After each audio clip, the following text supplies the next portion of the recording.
Hello everyone, welcome back to TUI Sports.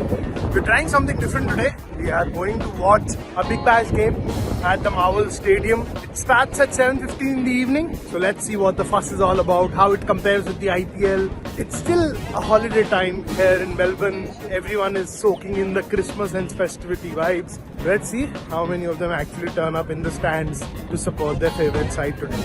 A lot has been said about the Big Bash League, how it has kind of set the benchmark for other leagues to follow when it comes to innovation, spectator engagement. So let's have a ground zero view of what's happening and what's cooking in the Big Bash League. So keep watching.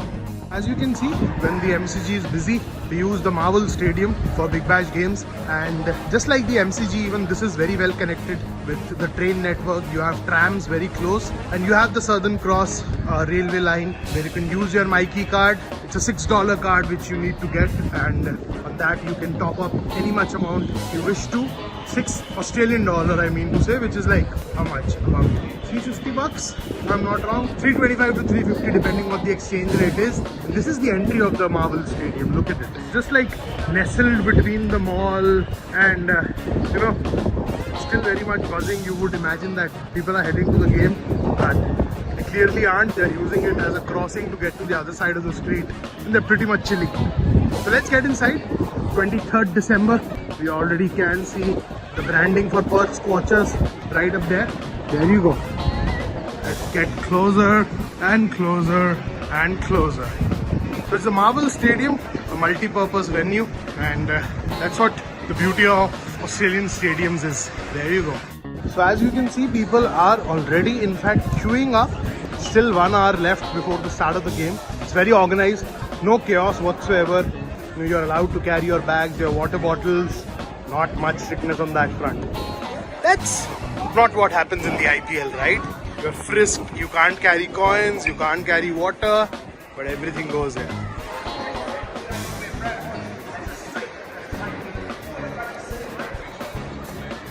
Different ways of trying broadcast. That's the Big Bash way, not the usual pre-match done from the ground. They're pretty much doing it from outside the stadium in front of plenty of Christmas trees.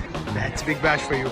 The Marvel Stadium, you can see there are plenty of restaurants, and these are like not your regular snack joints. These are proper fine dining restaurants where you can have a lot of food with your family and friends. Slightly on the expensive side, say probably a meal here with some good beverages would cost you around 40 AUD per person, but that's worth the premium. You are right outside the stadium. You can have your drink, you can have your food, and you can have pretty much everything you like to. That's how close the train line is to the Marvel Stadium. So it's pretty well connected and good vibe too, isn't it?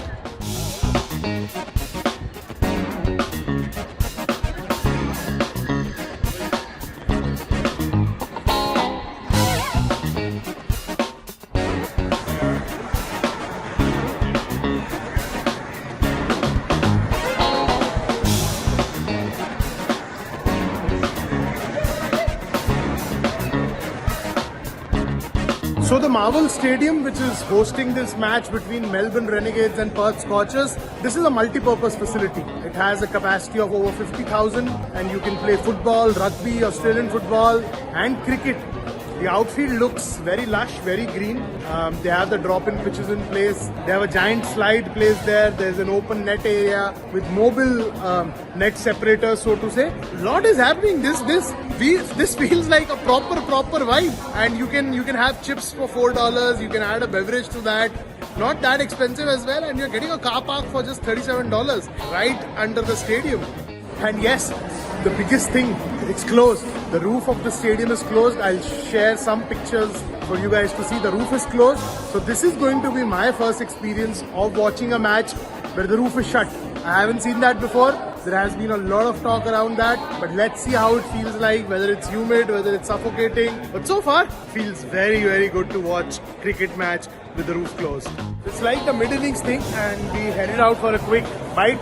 This is like you're stepping for a quick snack at a movie hall during the interval break. Look how well organized the snack stations are. You get chilled alcoholic, non-alcoholic beverages, drinking water is being sold, lick lollies for the kids. There's something in for everyone out here, and that's a big lesson for sporting boards around the world to kind of learn from. Clearly can't show you what's happening on the field because of copyright issues. But we entered the stadium via the car park. It's $37 if you want to park your car. There's ample parking facility over here. And again, a lot of restaurants, a lot of eat out spots, even inside the stadium. Can't get better than this, right? They're like way ahead of time, I would say. The thought process and the idea behind creating it, a good experience for the fans, is right up there.